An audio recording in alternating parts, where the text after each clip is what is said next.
Good evening. We bring you the latest in the world of sports and the conversations you want to hear from your favorite icons and athletes. I'm Paulo Del Rosario. In tonight's game plan, as the PBA gets the IATF approval to practice in areas under GCQ and MGCQ, we check in with San Miguel head coach Leo Austria as he looks forward to leading CJ Perez and the San Miguel Beermen in the upcoming season. Who are the must-watch middle blockers in the upcoming Premier Volleyball League? Find out as we break down the list with volleyball analyst Doc AJ Pareja. And we'll get inside the game of the Gilas Pilipinas' big man in the middle, Ange Kouame, as he gets set for his debut repping the national squad. Joining us for our discussion is my co-host, as always, Laura Lehman. Lau, we have a great lineup of guests today. Very familiar to both of us, Coach Leo Austria. I'm excited to hear about the updates we have from the San Miguel Beermen. That's right, and I was just going to say, Pal, two of the most popular sports in the country are on our show tonight, so we're definitely very excited for that. Absolutely. Now that the PBA has the approval from the IATF to hold scrimmages and practice in areas under GCQ and MGCQ, with Ginebra Governor Alfrancis Chua also announcing that the target date for the 46th season to begin is June 15. Fans cannot get any more excited for the league to finally get back into action. Definitely one of the teams to look out for is the San Miguel Beermen. Now, I'm pretty sure we all haven't forgotten that the Beermen have acquired the services of 2019 Rookie of the Year CJ Perez to play alongside its star-studded roster. Mind you, Junmar Fajardo and Terence Romeo are also back from their injuries and ready to play. Tonight, we are honored to be joined by the head coach of the San Miguel Beermen himself, the man who will call the shots for that deep and talented squad, Coach Leo Austria. Coach, kamusta ka naman? Mabuti naman. Good evening, Paolo and Lau and Dr. AJ, and thank you for having me. Well, Coach, thank you for agreeing to guest on our show. Sa unang-una, how are you? How's the team been during this pandemic season? Well, the moment we've heard that the government will give us a green light to practice, and we're so excited.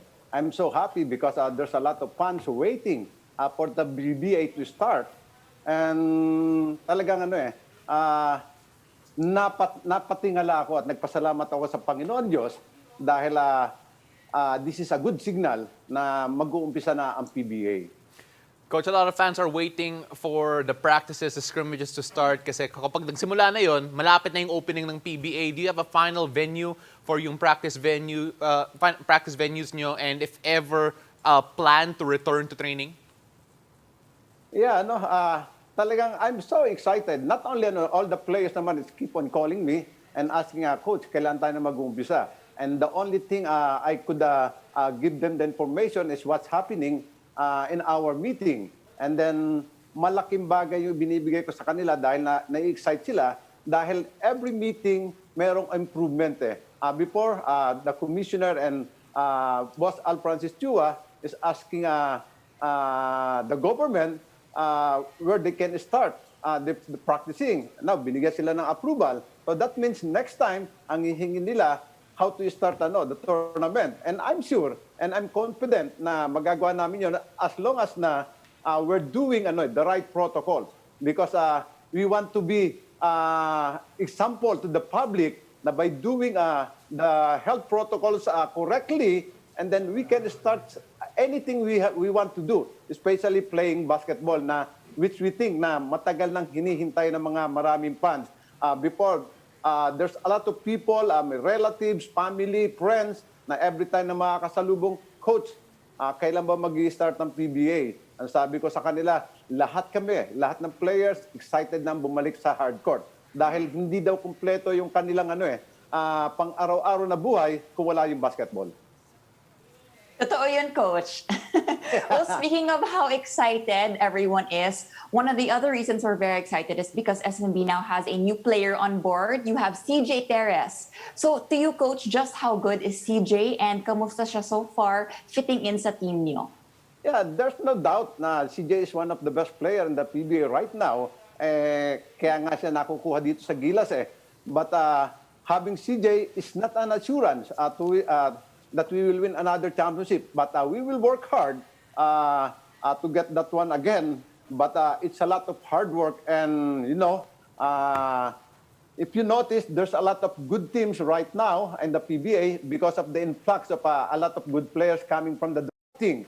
And for being on the top of the league for quite some times, so kami lagi yung target ng laban namin. That's why our basketball became harder and harder. But that's a challenge na we have to face. And by facing that challenge, there's no way to go to except to be better. Coach, madedelay ba yung debut ni CJ Perez sa inyo? Kasi yun nga, he's part of yung 3x3 team ngayon, and if ever they do make it to the make past Olympic qualifiers, baka matagalan pa yung start niya as a San Miguel Beer man. Actually, if we will return to practice next week, he will not be with us together with Mota Utua because they are in the bubble. And I believe they will be leaving for Olympic qualifying in Austria, in my country, this coming May 23.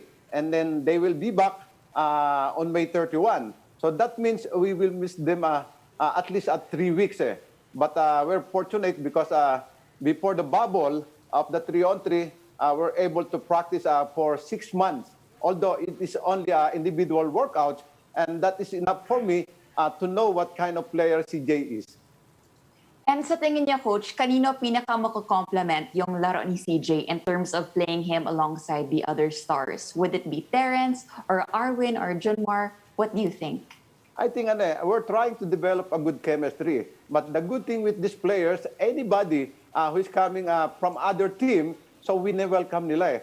If you imagine with Terrence Romeo, so he's a superstar, but nag-take siya ng backseat to start off the bench. And what he wants to have is to win a championship. And it happens twice for him. That's why he's so happy with that. And more or less, alam na niya kung anong team yung kasama niya. And regarding to CJ, he's very observant. The moment we meet him first time in the court, so I'm observing him. But he's really a good boy. And talagang pinagmamasdan niya yung mga teammate niya, and then magaling siya makisama. And that's one thing dahil dito sa team namin, lagi nagsasacrifice naman yung mga karami because our goal is to win a championship. Coach, you mentioned Terrence Romeo, we mentioned yung mga star players niyo, but then one of the bigger issues of yung team niyo last bubble was the injury problems. Junmar with yung right tibia fracture, si Terrence with the right shoulder separation. Kamusta naman sila in terms of their recovery, where they are physically? Last December, Terrence Romeo was able to recover na. Nagpa-practice na siya on his own, and then minomonitor ka naman. And once in a while, tinatawagan ko siya, and he's okay. During our individual workouts, it seems na parang hindi siya nanggaling sa injury. And regarding Junmar, alam naman natin na yung timeline niya is March before yung kanyang setback. Dahil nagkaroon siya ng setback, so supposed to be the PBA will open on April 18, so hindi siya talaga makakalaro nun. But now, because of pandemic, so na-adjust ito, maybe at the middle of June or third quarter ng June, mag-uumpisa. And I think that's enough time for Junmar to be back in the league. But of course, if you're on a layoff for 15 months, hindi agad makakagbalik sa sa old form mo. But knowing Junmar, because of his discipline and his eagerness to be back in the game, so he's working really hard. And then one time nga, may nagtanong sa kanya, Junmar, makakapaglaro ka ba? Yes, boss, makakalaro ako, ganyan. But of course, sabi ko nga, hindi ganun kadali. There's still a period of adjustment. But knowing Junmar, I think it's easy for him to adjust. Well, Coach, in addition to Junmar, in addition to Terrence, can you give us an insight sa kung paano ang thought process ng isang coach kapag ganito karaming big names ang kasama sa roster? So, gaano ka-challenging i-manage ang ganito ka-talented na roster? How do you choose who goes on court at what time? Yeah, since nag-talk over ako nitong team na ito, star-studded ito Ang problema nun, hindi na nanalo And then I'm so lucky dahil may press conference ko, nag-champion agad kami. So, every coach has a different philosophy. So, my philosophy is talagang I have to adjust it to them dahil hindi naman pwedeng gawin nila yung gusto ko lang. So I have to know what kind of talent I have And then through the years, papalit-palit kami ng players dahil siyempre may dumarating, may umaalis, ganyan. So the good thing is I was able to define the roles of the player. So that means in every position, meron silang karelyebo or rival, but it is a healthy competition. If you're playing well, you will be in the court. If you're not playing well, there's somebody who will replace you and might be a good player also. That's why during practice, during game, I keep on analyzing and evaluating the kind of player. But sometimes it depends on your opponent. Even though you have a starter, so it will depend on your matchup.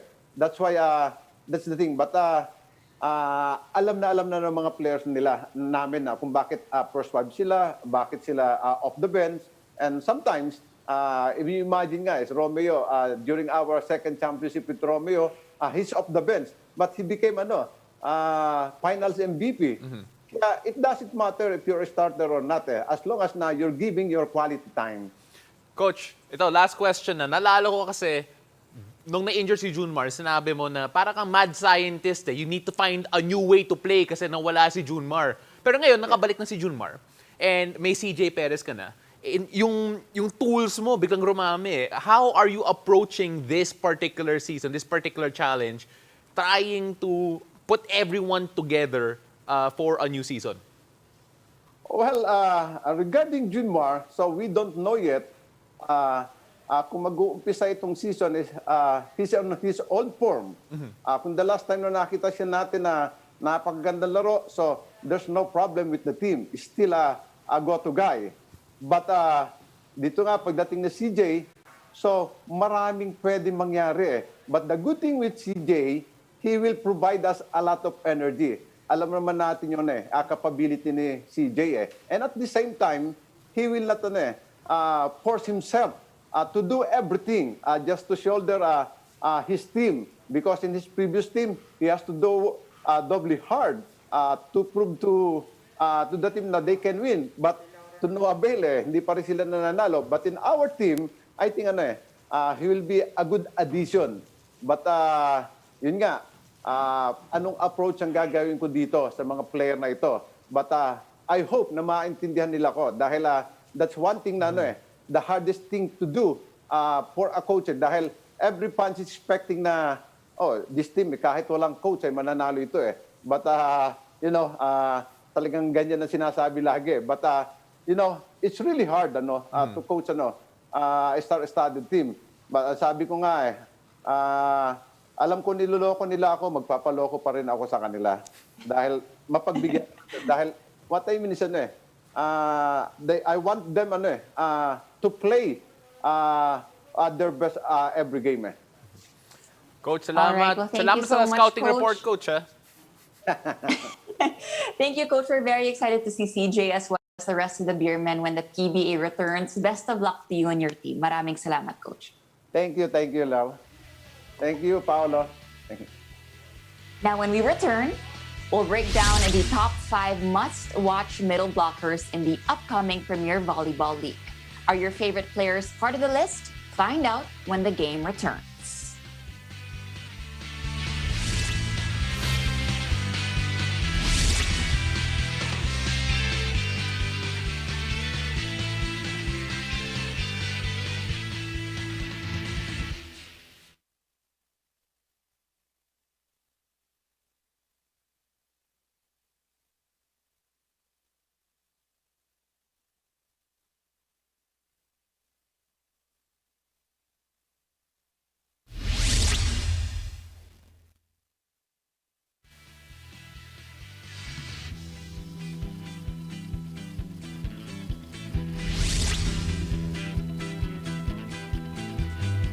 Welcome back to the game. I'm Paulo Del Rosario. They are agile defensive towers and generators of quick kills. That's how middle blockers are popularly known by most volleyball fans. Comparable to centers in basketball, these typically taller spikers have always been the most persistent inside the court, sliding side to side to prevent that volleyball from passing through. With much anticipation with the upcoming Premier Volleyball League, we will list down the top 5 middle blockers we should watch out for in the grandest incarnation of the PVL yet. Joining us to share his picks is a legendary middle blocker by his own right in men's volleyball, who is also our reliable analyst here on the game, our Doc Volleyball, Doc AJ Pareja. Doc, welcome to the game. Hi Pao, hi Lau. It's good to be back, and I can't wait to share what I think about middle blockers. Well, Doc, before that, I have to point out your background. Yeah. You might have one of the best backgrounds that we've ever seen here on the game. So, first of all, did you just come from training, or what are you doing at the beach? Yeah. I just finished beach volleyball training, so we had the tryouts for national team a couple of weeks ago. So hopefully I make it to the roster and eventually represent the Philippines in the SEA Games this year. So fingers crossed. I wonder what the coaches are thinking right now, knowing that you're on live TV right on the beach where you're training. But, Doc, can you tell us a bit about the process that you're going through right now? I understand you're not just trying out for beach volleyball, you're also involved in the federation in terms of their medical practices. Yeah, I was invited to be part of the medical commission. Under our head of the commission is Dr. Raul Canlas, one of the most popular sports doctor here in the Philippines. So he invited me, and it's a pleasure to be working with him. In fact, we were the ones who drafted the medical protocols for the recently held tryouts, and we'd like to think that, or we'd like to believe that it was a major success. Well, Doc AJ, aside from beach volleyball, aside from being a doctor, one of the things you're also very known for is being MVP, specifically because of your middle blocking skills. And that's why today on the show, we're going to talk about your must-watch players in the world of middle blockers. So I believe, Coach Doc, you have a list that you came up with of 5 names. Who is your first player on that list? Now that the PVL is upcoming, all the teams maganda na to bakbakan na talaga ng lahat ng players in the Philippines, the women's division. So one of my top middles that is very underrated but to watch out for is Del Palomata. She played for the Air Force before, and she has the height. She really has the height, but still lacking in the physicality department, but if she gets her timing right, she can really hammer the ball straight down. So I'm excited to see her up against higher level of competition right now that everyone is in one league. Well, you mentioned Del, and when I was looking through your list at the start, I have to admit, medyo nagulat ako when I saw Del's name there. Could you give us a breakdown siguro of how you chose your middle blockers in the first place in terms of yung qualities na hinahanap mo? When it comes to middle blockers, one thing that you usually look for is the height, definitely, especially if you're if you're the number 1 player, defensive specialist in the net. Height plays a big factor, but also the athleticism, the coordination, and the footworks come into a lot of play. And see, Del, she has the height already, but I'm still excited how she can work on that footwork and coordination more. That's why she's one of the underrated. Well, moving to the other side of that, I guess I don't know if the word is overrated, because she's definitely not overrated, but highest rated middle blockers here in the Philippines would be Jaja Santiago. And she has the height, as you mentioned earlier. Yes. Do you think that there might be pressure on her when she returns or when she plays in the PBL, because she's had a very successful stint in Japan? Yeah, definitely. I can just imagine all eyes are on Jaja right now, especially her tremendous development in the Japanese league. Back in her last playing year in the UAAP, I mentioned that she's more better off as an opposite or a wing spiker.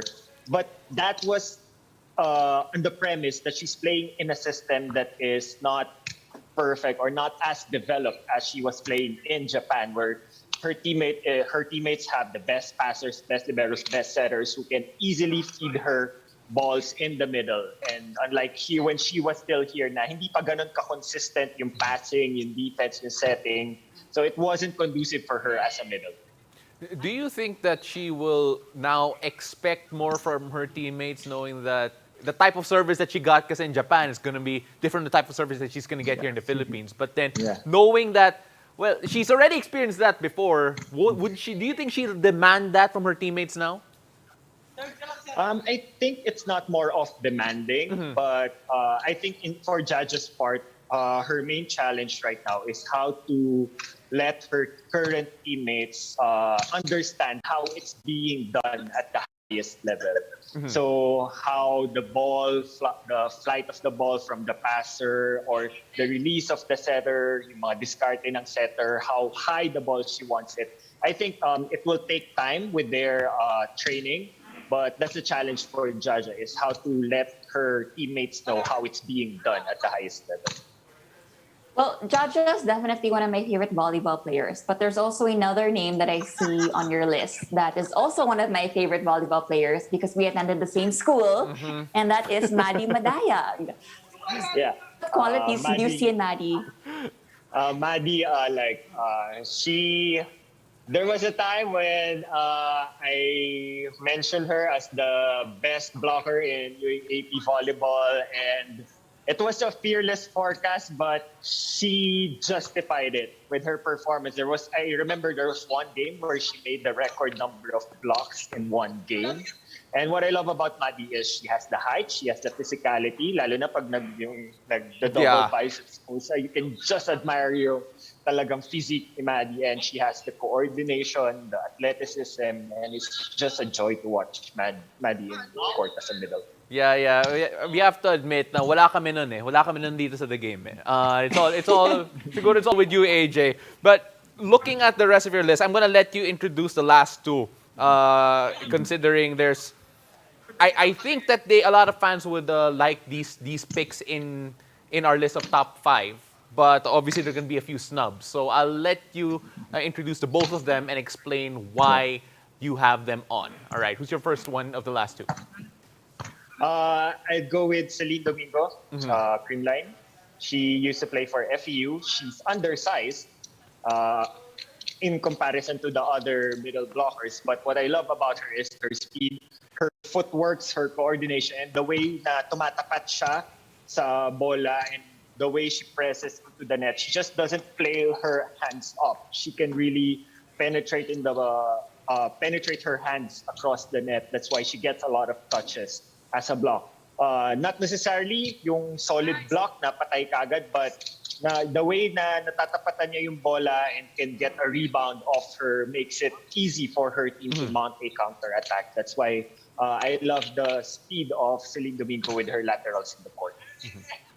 And your last one? And the last one is, no surprise, Majoy Baron. She came from a school that specializes in blocking from Lasal, the Taft Towers. And with Majoy, she's also a very balanced middle. She has the height, she has the physicality, she has the coordination, she has the speed. And when she gets the timing right with the connection with the setter, she can really hammer the ball down. So Majoy is not a surprise in the list. And Doc AJ, if there's a few names here that you didn't mention but had our list been longer, who would have you like to include? Of course, Bea De Leon is one of the more formidable middles also. Another veteran middle is Pau Soriano from Creamline. She plays unorthodox kind of middle when it comes to offense. Her sets are a little bit higher, but the way she yung padaan ng bola is very admirable. So yeah, so maybe Bea and Pau. All right. All right. Well, Pao, do you have a last question you'd like to ask? Oh, no. I was just going to list down other snubs there that probably some fans online might be upset that weren't included. But this We can't really include everyone, but everyone has their own opinion, and you're right. You know what? I think that's what makes this upcoming season so exciting because the talent level in this particular iteration of the league is off the charts. There's so many names that will always get missed out on, and of course, if you're upset that your favorite player is not on the list, well, you can always tell us why not on social media for sure. Look for Laura Lehman in particular. She'll respond to all of you. Or they can All right. watch the game and prove me wrong. Oh, absolutely, yes. Yeah. Maraming salamat, Doc AJ. Thank you for guesting our show. Thanks for your insights so on middle much. blockers. And best of luck with beach volleyball. Thank you, thank you. After the break, our very own Carlo Pamentuan gets inside the game of Gilas Pilipinas big man Ange Kouame as he gets set to fulfill the role of the squad's latest naturalized player. Stay tuned, you're watching The Game.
Ange Kouame is counting down the days before he officially becomes a naturalized Filipino citizen.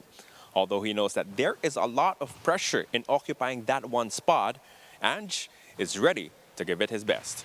Back in March 15, the Senate approved the naturalization of Kouame as they merged their bill with a version from the House of Representatives. It's now only awaiting the signature of President Rodrigo Duterte, but if the president does not act on the proposal, it will automatically lapse into law 30 days after receipt.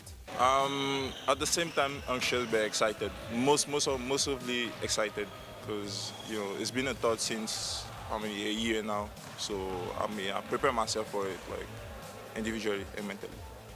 If there is a silver lining with the two cancellations in the final window of the FIBA Asia Cup qualifiers, it is that there's a strong chance that Kouame will be able to suit up for the first time wearing a Gilas jersey. Now that the IATF has officially allowed the Clark bubble, Kouame knows his national team debut could be very close. I was really excited about it because I've been thinking about like when we first exit from the bubble since to COVID and everything. So being at home, I was like just doing physical preparation since we couldn't go outside shooting and get like any kind of practices. So I was really excited to be entering the next bubble because we know this previous bubble is going to be the most important, especially against those games coming forward. If he gets to play in Clark, Kouame will be tested early as he will possibly go up against two naturalized players who are both former PBA imports in Ricardo Ratliff of South Korea and Lester Prosper of Indonesia. I've been scouted them since I already played against Ratliff for the Jones Cup, if you remember, and for Prosper, I'm not really sure what type of player he is, but I see a couple of his game in the PBA. So, I scout them, like see their weakness and their strength, and it gets me really excited to go against these guys. Aside from playing a system that he's already comfortable with, the good thing for Kouame in this bubble is that he gets additional training from a 17-year NBA veteran in coach Alton Lister. It's impressive for me because he's the kind of coach who always pushes me to keep working out. So having him around is I'm trying to learn as much as I can from him, and he teach me a lot of things like move and how to play outside inside the paint, and it's really helpful since that my Ateneo process until now. So I keep learning from him every single day. Kouame's case is unique. because even though he had great tools and abilities, his development as a basketball player took a big leap here in the country with Ateneo. So he will be playing not just as a naturalized Filipino citizen, but as a real product of Philippine basketball. I mean, most of my, I had a couple of days like from my vehicles to here, meaning my energy on the court and everything. But learning the basketball system is under Ateneo, so I've been learning like most of my basketball career here in the Philippines, and it's something that really it helped me as a player individually. So yeah, you can say I am a Filipino product basketball. From Calamba, Laguna, Carlo Pamintuan for One Sports Plus.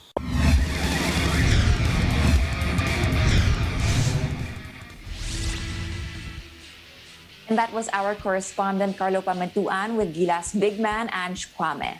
Now, Pao, Ange talked about how excited he was to represent the country. We're so excited to see him. But in your personal opinion, how do you think he's going to match up to all the previous naturalized players that Gilas has had?